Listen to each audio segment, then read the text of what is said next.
So a little bit of a change in the schedule. I'm Cynthia Price. I'm from UConn. And I was supposed to talk about interviews a little bit later because we had this very nice flow of how you guys should get information. However, due to two things, competing interest and the fact that literally you guys just talked about everything that I'm going to talk about when we talk about interviews, we really thought it'd be a nice way to bring in the information about what you have. Yes. I'm from Connecticut. We are very mass trained in my state. I will take that off if that makes things easier. So what we're going to do is talk about interviews.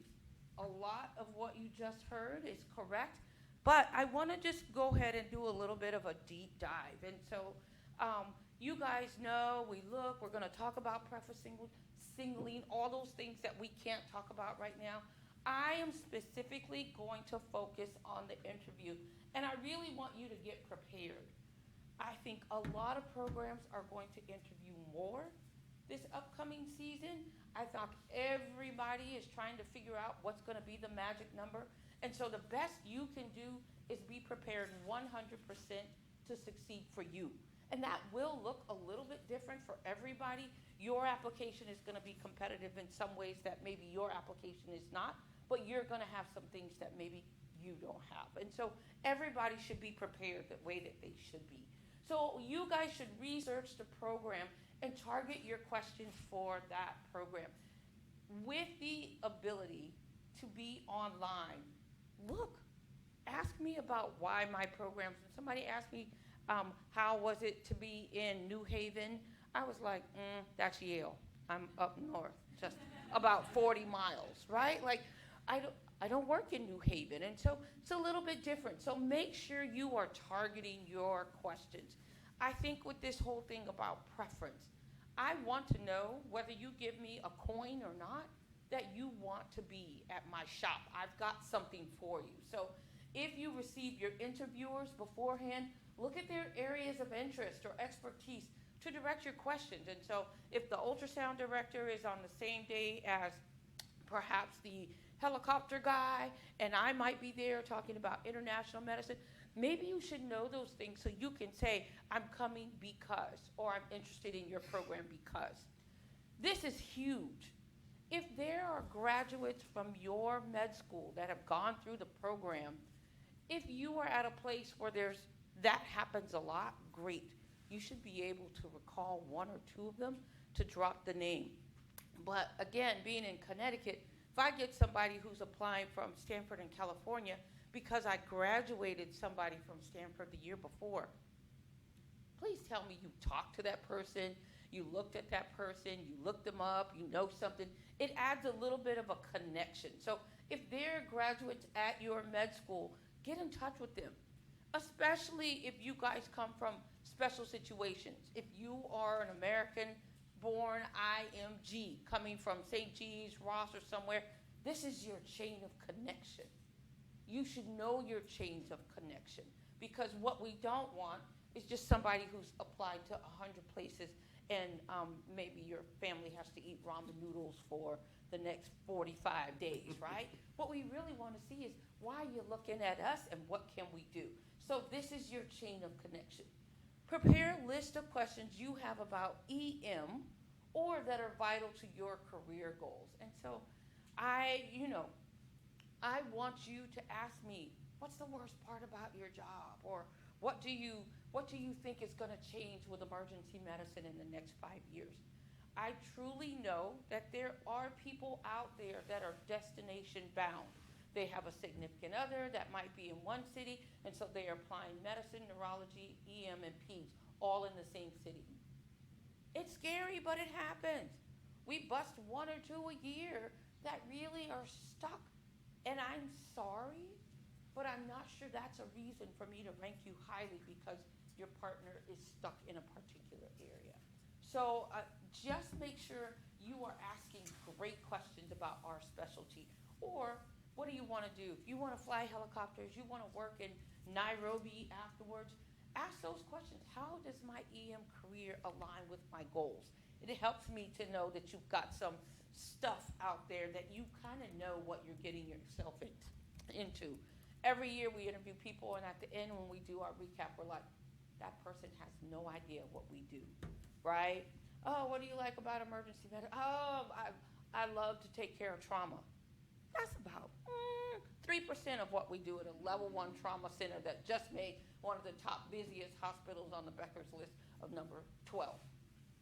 3%. I want you to say, I really like taking care of the underprivileged, or people that have something going on, or the sickest stink people that nobody has a clue. I really appreciate the mystery. But when you think that I take care of trauma all day long and that's why you want to do emergency medicine, it makes me think maybe you've not done enough research on the specialty. You guys getting me? Get educated about what you're going into. I want you guys to be me. 20 years in this August, I love my job.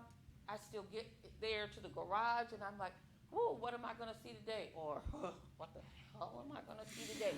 Right? But I still enjoy this job after 20 years, and I want you to have high expectations for knowing what you're getting yourself into. In this changing landscape, you should choose something that you love, something that you are going to be excited about, because otherwise, it's not worth the heartache. It's not worth the heartache. Does that make sense? Yeah. Don't cancel with little or no notice. I just heard them talking about some people, 24 hours is okay. Sometimes we can get people on already. We very much agree. If you got to cancel, you got to cancel.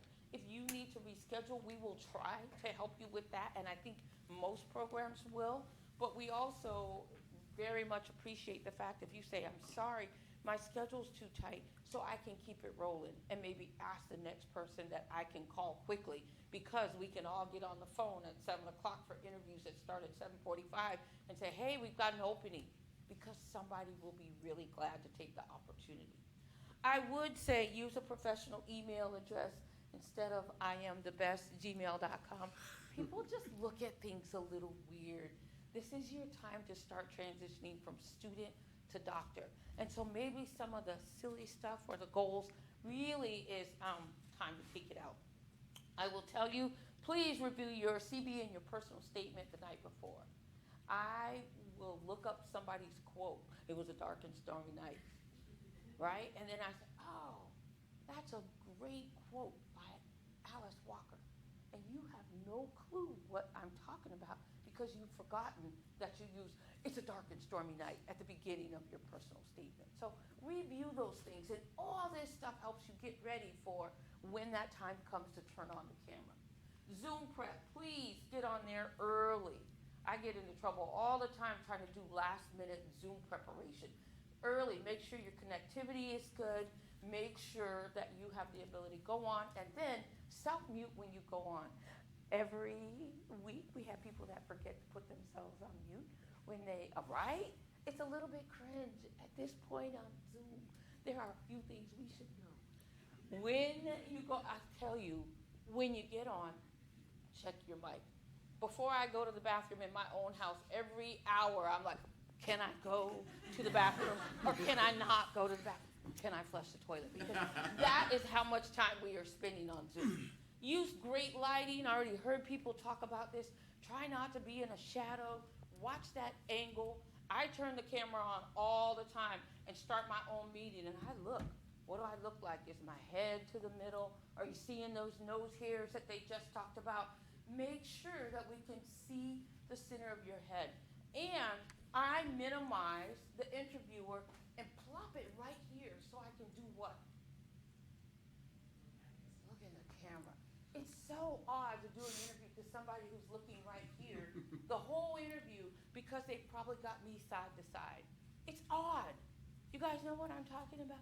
Yeah, so minimize and then boom, move that thing. Camera's here. Put that picture right there so that you and I can have a face-to-face conversation. Stage your video area. We talked about this.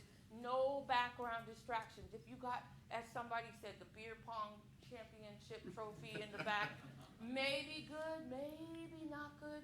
Somebody already talked about artwork.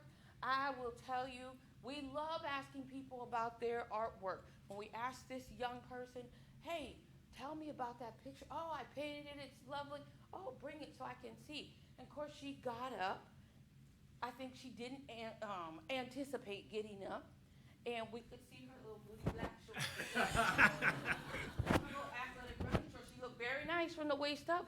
But I think she just kind of, in the moment, was very excited that she was asked about her artwork and got up and went to the wall and was like, whoa, Nelly. Whoa, Nelly. Yes. So, right? Exciting.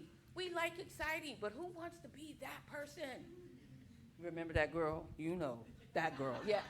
Who wants to be that person? So make sure your video area is great. Yes, it's weird to be talking in a room with a bed, but if you're in a hotel or your bedroom is the best you can do, I agree. Make the bed, just kind of make it a little bit professional. Take the beer pong championship down. You'll make sure things look great. But look at this, and this the first couple of interviews, you guys will get this right. Because sometimes I will actually stop the interview and say, hey, this was a great interview, but let me give you some feedback. Take down the trophy, get a better ride, or whatever. Because I want you guys to succeed, whether you come to my program or not. My goal is to get people who want to practice my job and take care of my family for the next 40 years. So I sometimes stop and give you a little bit of information to just help you. Dress for success. So yes, my booty shorts girl looked great from the waist on up.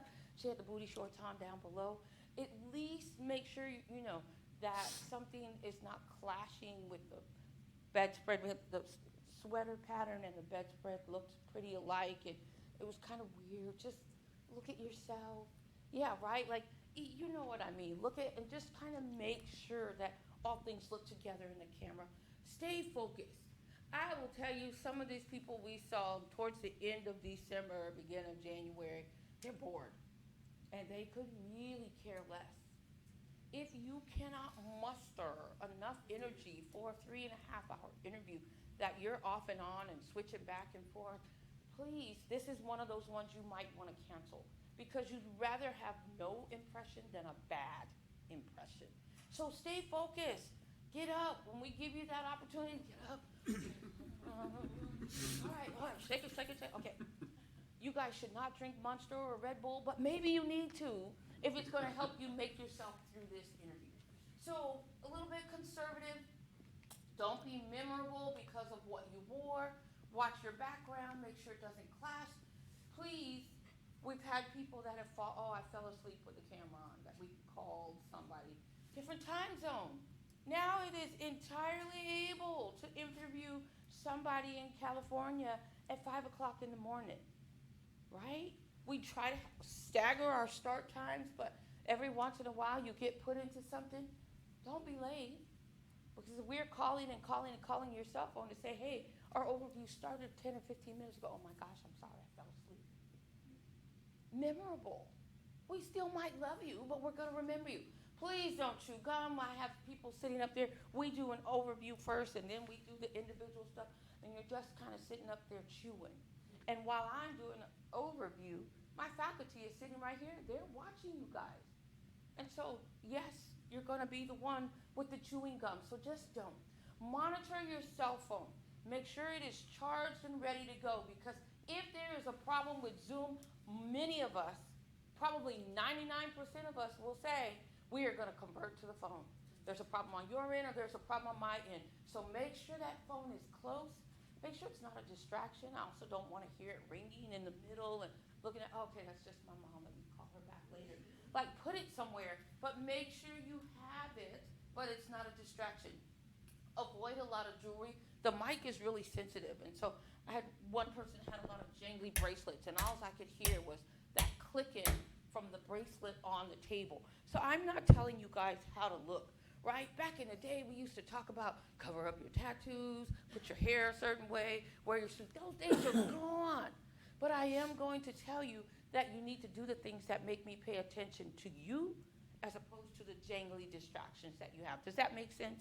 Perfect. Value the impressions. I already heard somebody say this. Right after you get off the phone or get off the microphone, close the Zoom and then make a video of yourself. Wow, I really like the residence, or that one person was really weird, or they have research in hyperbarics and wound care, and I really am interested in that. Like, make sure you're recording that because it's all one big blur. It was already a big blur when you guys could come in person. All the bathrooms look the same, all the cafeteria stuff looks the same, all the residence room look fairly the same. All of that stuff is already there, but the way the people make you feel, or the weather makes you feel, or you're driving through town, you're like, this is a cool town. Put those things down so that you can get to January and decide. How much time do I have left? 3. 5, perfect. 7. So somebody asked about questions beforehand. Have answers prepared to these, and then I'm going to give you some for yours. But why did you choose emergency medicine? Why are you trying to come to my program? Well, what's going to be your goal in 5 to 10 years? What skill set or assets will you bring to our program? This is pretty universal stuff. What is your favorite type of person to care for in the ED? What is your least favorite? These, again, tell me that you have thought about emergency medicine. And so if your favorite type is, I love trauma, then I need you to be able to say, well, my least favorite are stroke patients, but it's only because I am unfamiliar with them, but I look forward to coming to your place that's not only a trauma center of excellence, but also a stroke center of excellence. You see how I did that? And I'll be like, wow, that person could think on their feet. So be able, even when those questions have a little bit of a negative bent, answer it and turn it around. But make sure you answer the question, and this is going to come up, okay? What are your weaknesses? Oh, my weaknesses, I tend to get overcommitted, but I am working on that because when I get to residency, I know my priority is to be a physician first and everything else second, right? So take anything that's negative and make sure you have a back way to answer that, to flip it into a positive. What are your strengths? Are you interested in academics? What about research?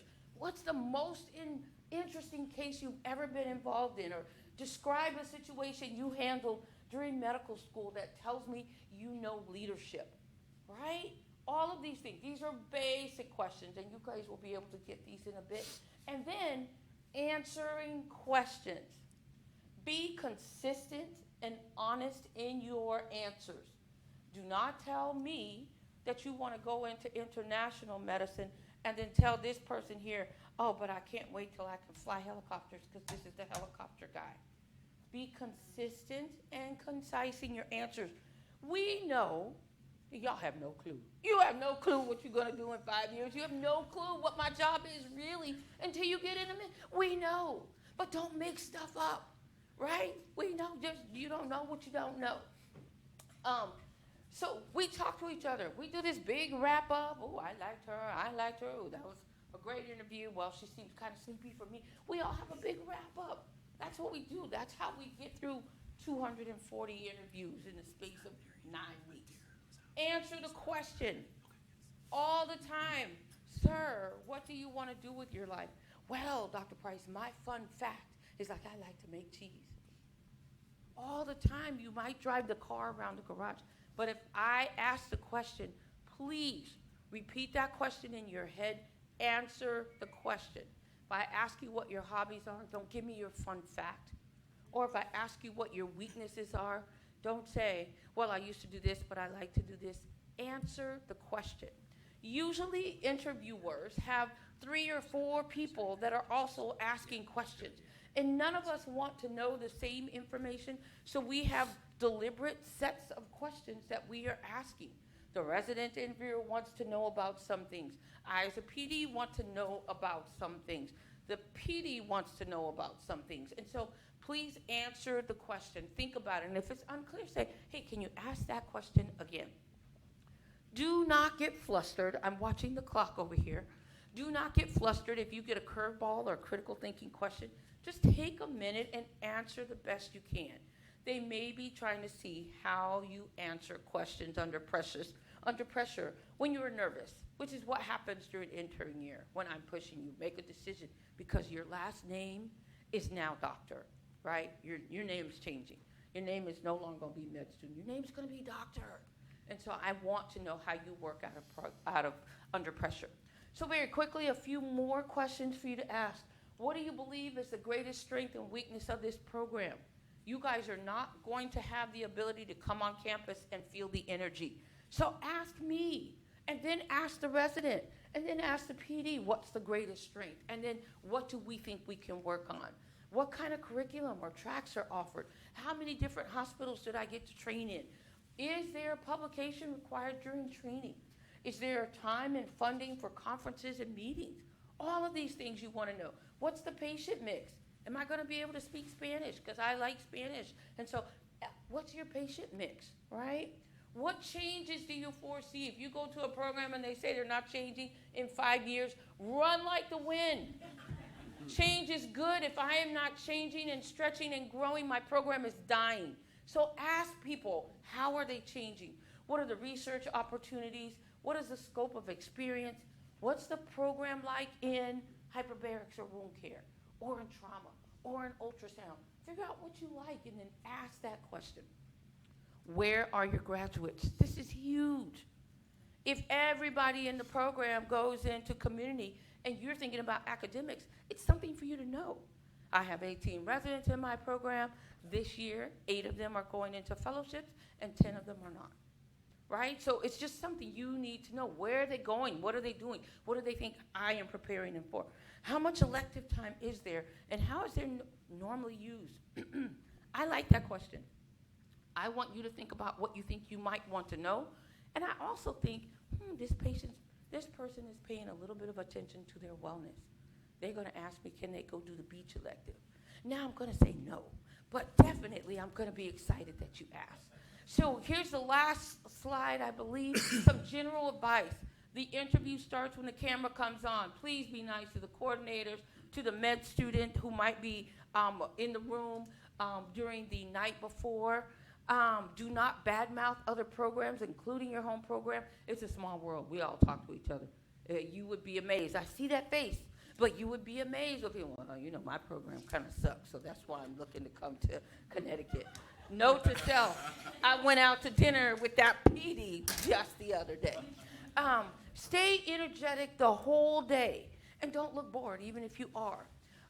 Expect that after a dozen interviews, you're tired. So make sure you use strategic scheduling. Maybe putting the best and most important interviews maybe in the middle. You've shaken off the nerves, you've got the questions down, but you don't want to be fatigued. So strategic scheduling. Thank you cards. If you're going to send them, just don't send a generic thank you for interviewing me. If you send a card and says, thank you, Dr. Price, for talking to me about my grandma and how important she was, I really had a nice time meeting you. That's fine, but it's also fine if you don't send them, right? So if you're going to send them, make them work something. Know the competitiveness and the contents of your application and choose a good mix.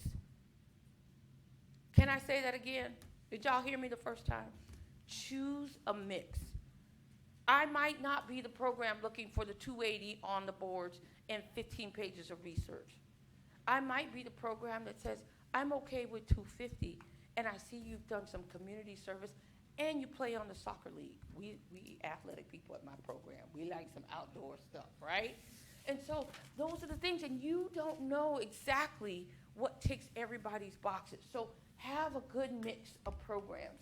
Don't be discouraged if somebody's weird during the day. It just takes one. Every once in a while you have one. I heard this question, what if I go to the night befores? We look. We absolutely want to know what the residents think about the people who were on the camera. And so although for some places it might not matter, for some it absolutely does. Because I'm going to ask you the next day, hey, what'd you think about my residents? You can blow smoke up my butt all you want about my great program, but if you didn't bother to talk to my residents, I might think some sort of way, right? Now, if you tell me I didn't meet with your people last night, Dr. Price, I had to work, but I've scheduled another date on September 13th. Yes, Zoom makes that really easy, but it's hard to say you're interested in a program if you don't go talk to the residents. Closing thoughts. Remember, you will spend the next 3 or so years in the program, so fit, and more fit in regards to the people, the opportunities, the locations, and your specific goals, which are different for every single one of you in this room. I get 1,100 applications for my 18 spots. If you are interviewing at a program, you've already made the cut. they like you. Relax and smile and have a good day. Thank you, guys.